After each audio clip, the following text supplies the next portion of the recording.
안녕하십니까, 박사입니다. 블라디미르 푸틴 대통령과 김정은을 포함한 26개국 정상이 중국의 항일 승전 80주년 행사에 참석할 예정입니다. 베이징과 모스크바는 평양을 자신들의 합법적인 국제관계 체제에 편입시키고 있습니다. 자르그라드 정치 분석가 안드레 핀추크는 두 정상이 베이징 행사에 참석하는 이유로 중국이 항일 전쟁 승전 80주년을 기념하기 때문이라고 분석했습니다. 일본은 집단 서방의 중심지 중 하나로 러시아에 여전히 제재를 가하고 있으며 러시아와 평화조약을 체결하지 않은 상태입니다. 러시아, 중국 모두 일본이 아시아에서 자기들을 찌르는 미국의 창이라고 보고 있습니다. 항일, 반일 이란 테마는 러중북 세 나라가 뭉치기에 아주 안성맞춤입니다. 특히 중국에 있어 항일 서사는 국민들의 애국심을 고양시키고 중화민족주의로 단결시키기에 아주 좋은 소재입니다. 8월 중국에서는 난징 대학살을 묘사한 애국영화 난징 자오샹관이 흥행 돌풍을 일으키고 있습니다. 사실 역사를 보면 마오쩌둥은 중국을 침략한 일본군 덕분에 국민당을 이겼다면서 황군에 감사했습니다. 그리고 중국 공산당은 일본군을 상대로 적극적으로 싸우지 않았기 때문에 난징 대학살을 기념하지 않았습니다. 난징 대학살을 항일의 소재로 써먹은 것은 장자원 시대 때부터입니다. 그 이전에 난징 대학살이라고 하면 청나라 정부군이 태평 청국군의 수도 난징을 돌격한 역사적 사건을 일컫는 단어였습니다. 이를 그린 영화가 바로 터밍좌앙입니다. 여튼 이번 베이징 9.3 전승기념 행사는 모토만 보면 일본을 두들겨 패는 이벤트입니다. 일본의 이시바 정부는 전승절에 불참할 뿐만 아니라 세계 여러 나라에도 불참해 줄 것을 호소했습니다. 그러자 중국 정부는 일본에 대해 역사를 직시하라고 항의했고 중국 네티즌들은 일본 천황을 모욕하는 영상을 만들어 올렸습니다. 연합군 사령관 메가다가 히로히토 천황을 개처럼 훈련시킨다고 풍자하는 합성 영상입니다. 이런 와중에 하토야마 유키오 전 일본 총리는 전승절에 베이징을 방문하겠다고 밝혔습니다. 그는 사죄 전문입니다. 한국에는 뉴스 자체가 없지만 러시아는 8월 18일 깜짝과 바로 아래 쿠릴 열도의 최북단섬 쉬움쉬우 점령 80주년을 기념하는 퍼포먼스를 벌였습니다. 태평양 함대 소련 해병들이 쉬움쉬우에 주둔하던 일본 제국군과 싸워 섬을 점령했던 일을 기념했습니다. 이 재현 행사에서 검은색 군복이 소련 해병입니다. 당시 소련 해병은 일본군 토치카를 향해 6탄 공격을 하고 백병전도 벌였습니다. 워낙 구석에 있는 장소라 이런 행사는 서방에서 보도도 되지 않지만 러시아에서는 연례 애국 행사입니다. 쉬움쉬우에는 지금도 당시 격렬했던 전투의 흔적이 남아있습니다. 소련은 8월 9일 대일 선전포고를 하고서는 만주의 관동군을 무장 해제시키고 쿠릴 열도를 하나하나 점령했습니다. 올해 러시아 정부는 쉬움쉬우에 기념비 제막식도 갖고 대대적으로 승리를 경축했습니다. 푸틴 대통령의 대통령 실장 세르게이 키리엔코도 특별히 방문해 연설도 했습니다. 일본은 쿠릴 열도 남단의 4개 섬을 북방 영토라면서 러시아의 반환을 요구하고 있습니다. 그러나 러시아가 이를 줄리만마합니다.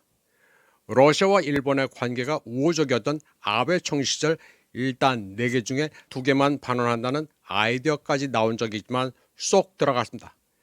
4개 섬을 다 돌려받아야 한다는 일본 여론이 강했기 때문입니다. 그러나 러시아는 기본적으로 소위 북방 영토를 돌려줬다가는 사할린과 연해주를 노리는 군사 기지화한다는 것을 잘 알고 있습니다. 일본은 원폭 투하의 비극을 기리는 행사를 매년 하지만 늘 원폭을 투하한 주체가 누구인지는 침묵을 지키고 있습니다. 미국의 속국인 일본은 미군이 원폭을 떨어뜨렸다는 말을 못하고 있습니다. 러시아는 그런 일본의 태도를 비웃고 있습니다. 일본에 형언할 수 없는 비극을 안긴 것은 미국인데 왜 러시아를 증오하느냐는 것입니다. 그리고 일본이 집단 서방에 가담해 잘 지내오던 러시아에 제재를 가하는 것을 꼴사납게 보고 있습니다. 러시아는 일본을 앵글로색슨의 괴뢰로 보고 있습니다. 역사적으로 일본은 영국의 자금으로 볼셰비키 혁명을 배후 지원한 바 있습니다. 그리고 러일 전쟁도 영국을 위한 대리전입니다. 또 지금 유럽에서 러시아를 위협하는 폴란드도 한 세기 전 일본에 맹호했습니다. 유럽에서 제일 가는 친일 국가가 폴란드입니다. 한국 무기 많이 사준다고 폴란드에 열광하는 모질이들도 참 많습니다. 본론으로 들어가서 이번 베이징 전승절에 트럼프가 참석하는 것은 좀 어울리지 않습니다. 트럼프의 테러 정책과 관련된 주요 목표 중 하나는 러시아를 중국으로부터 분리하는 것이기 때문입니다. 이러한 맥락에서 푸틴 대통령의 방문은 러시아 외교 정책이 트럼프의 영향력에 좌우되는 것이 아니라 특히 중국이라는 다른 좌표를 가지고 있음을 보여주는 것입니다. 푸틴은 시진핑과 밀접한 소통을 유지하고 있습니다. 그리고 트럼프의 의지를 좌절시키고 있습니다. 트럼프는 러시아, 중국을 상대로 핵무기 감축 협상 아이디어를 제안했지만 두 나라는 이를 단칼에 거절했습니다. 또 김정은에 있어 이번 방문은 북한의 위상도 한층 더 높아집니다. 김정은의 베이징 방문에는 몇 가지 목표가 있습니다. 2019년 이후 만나지 못했던 시진핑과 관계를 새롭게 하면서 푸틴 대통령과의 긴밀한 협력 관계를 보여주는 것입니다. 러시아 중국학자 니콜라이 바빌로프는 김정은의 열병식 참석이 행사의 중요한 순간이며 특히 푸틴 대통령과 시진핑 주석 간의 협상이 진행 중인 상황에서 더욱 그렇다고 주장합니다. 푸틴 대통령의 베이징 방문 직전 중국은 크림 반도를 러시아 일부로 인정하는 방향으로 조치를 취했습니다. 중국 외교부 웹사이트는 이전에 크림 반도를 포함한 25개 영토를 명시했던 우크라이나의 행정구역 관련 지도를 삭제했습니다. 러시아는 또 중국을 우크라이나의 안전보장 보증국으로 끌어들여 시끄럽게 구는 나토 국가들을 견제하려 하고 있습니다.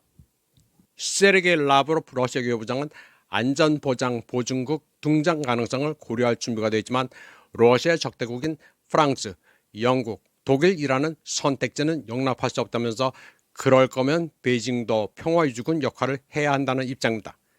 그러나 8월 21일 젤렌스키는 우크라이나의 안보를 보장하기 위해 중국을 개입시키려는 라브로프 제안을 거부했습니다. 러시아는 무리한 젤렌스키를 내세워 중국을 더욱 같은 진영으로 끌어들이고 있습니다. 더더구나 미국은 제재라는 지휘봉을 사용해 러시아를 평화로 몰아넣을 권리가 있다고 주장하고 있습니다. 특히 밴스 부통령이 그렇습니다. 이는 중국과 인도를 제재로 위협해 러시아의 휴전을 강요한다는 것인데 오히려 역효과만 내고 있습니다. 며칠 후 블라디미르 푸틴이 중국을 방문하는 동안 세계 정치에 큰 전환점이 일어나고 특수군사작전의 수행 방식에 운명적인 변화가 일어날 것이라는 것을 시사하는 많은 증거도 나오고 있습니다. 푸틴 대통령은 중국에 이례적으로 나흘간 머물 예정인데 베이징에 큰 선물을 들고 갑니다. 중국 포털 소후에 따르면 푸틴 대통령의 중국 방문 며칠 전 러시아에서 매우 흥미로운 소식이 전해졌습니다. 국영기업 로스텍의 CEO 세르게이 체메조프는 중국에 필요한 러시아산 항공기 엔진을 공급할 준비가 됐다고 발표했습니다. 미국이 중국의 코맥 C919 여객기에 대한 엔진 공급을 중단하겠다고 위협하자 러시아가 선수를 친 것입니다. 체메조프는 러시아 연방이 다양한 신형 항공기 엔진을 보유하고 있다면서 PD-14 엔진은 중국 항공기에 사용될 수 있다고 밝혔습니다. 중국은 아직 항공기 부품을 미국 보잉에 의존하고 있는데 러시아가 중국의 항공산업 디커플링을 획기적으로 도우려 하고 있습니다. 한편 알렉산드르 루카셴코 벨라루시 대통령은 텐진에서 열리는 상하이 협력기구 정상회의에 외국 동료들을 위해 독창적인 선물을 가져가기로 했습니다. 바로 자신의 농장에서 직접 재배 수확한 햇 감자입니다. 수확한 감자는 특수 리넨 자루에 채워졌는데 모두 루카셴코의 개인 농장에서 재배된 최고급 감자 품종입니다. 그는 푸틴 대통령에게 베이징에 난 뭐 들고 갈까라고 했더니 감자를 가지고 가라고 했다고 합니다. 둘이 농담을 하다가 나온 게 감자입니다. 루카셴코 대통령은 전용기 편으로 감자 몇 포대를 가져가 각국 정상들에게 나눠주기로 했습니다. 벨라루시는 낙농, 농업 대국이면서 트랙터도 대량으로 생산합니다.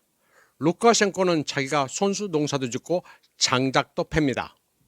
집단 서방이 유럽의 마지막 독재자라는 딱지를 붙이고 있지만 루카셴코 대통령은 그러거나 말거나 늘 유쾌합니다. 그려 나 독재자여 그래서 민주주의 같은 것은 몰라라고 대놓고 말하는 것은 늘 국민들을 즐겁게 합니다. 겨울에 동유럽인들이 얼어 죽을 수 있으니 장작을 보내줘야 하겠다고 말하는가 하면 미국의 유제품 품귀 현상이 빚어지자 분유를 보내줘야 하겠다고 농담을 하기도 했습니다. 그는 농업 현장을 순시하면서 감자와 함께 양파도 많이 먹으라고 권고했습니다.